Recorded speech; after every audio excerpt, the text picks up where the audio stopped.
20 ετών. Τόρι Μακρέτα Έλφα, 22 ετών. Ιωάννης Μικρόνης, 22 ετών. Γεώργιος Αμούρης, 22 ετών. Μάρκος Καραμανής, 23 ετών. Νικόλαος Μαρκούλης, 24 ετών. Βασίλειος Φάμελος, 26 ετών. Σπύρος Μαρίνος, 31 ετών. Δημήτριος Κυριακόπουλος, 35 ετών. Αλέξανδρος Βασίλειος Καράκας, 43 ετών. Κυριάκος Παντελεάκης, 44 ετών. Γεώργιος Γεριτσίτης, 47 ετών. Ευστάθιος Κολυνιάτης, 47 ετών. Σπυρίδων Κοντομάρης, 57 ετών. Μιχαήλ Σοκράτης, 57 ετών. Αλέξανδρος Παπαθανασίου, 59 ετών. Δημήτρης Παπαϊωάννου, 60 ετών.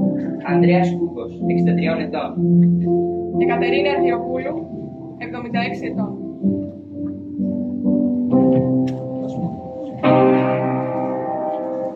Νοεμβρίου 1973. Ο ταξιάρχος Δημήτριος Ιωαννίδης ανατρέπει το Παπαδόπουλο. 1974 Ιουλίου. Η κυβέρνηση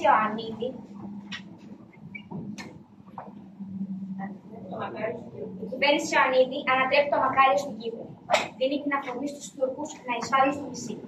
Η κυβέρνηση Ιωαννίδη καταρρέει και στις 24 Σεπτέμβρη ο Καραμανής επιστρέφει από το Παρίσι και σχηματίζει κυβέρνηση εθνικής ενότητας.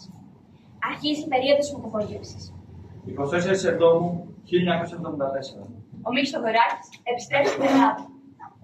1975 Αύγουστος. Γίνεται η δίκη των πραξικοπηματιών. Οι βασικοί συντελεστές καταδικάζονται σε θάνατο επί εσχάτη προδοσία. Το αδίκημά τους, ωστόσο, χαρακτηρίζεται στιγμιαίο και η ποινή τους μετατρέπεται σε ισόβια. Ο Καραμανλής, για να χρυσώσει το χάπι, τονίζει πως όταν λέμε ισόβια, εννοούμε ισόβια. Βέβαια, οι περισσότεροι από αυτούς απελευθερώθηκαν πολύ πριν το θάνατό τους.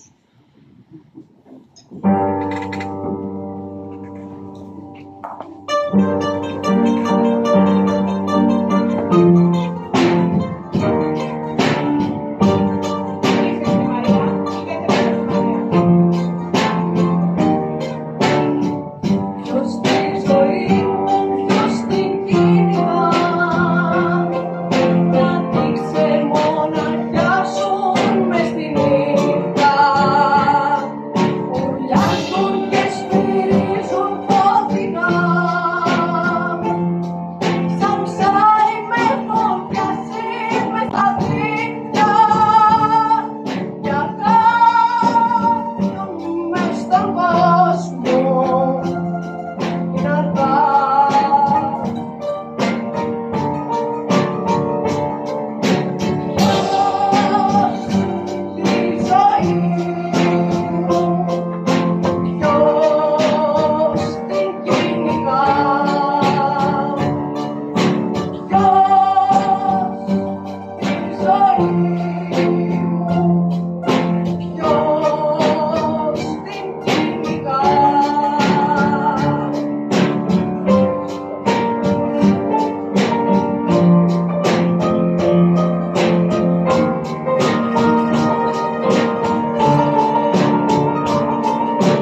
Yes,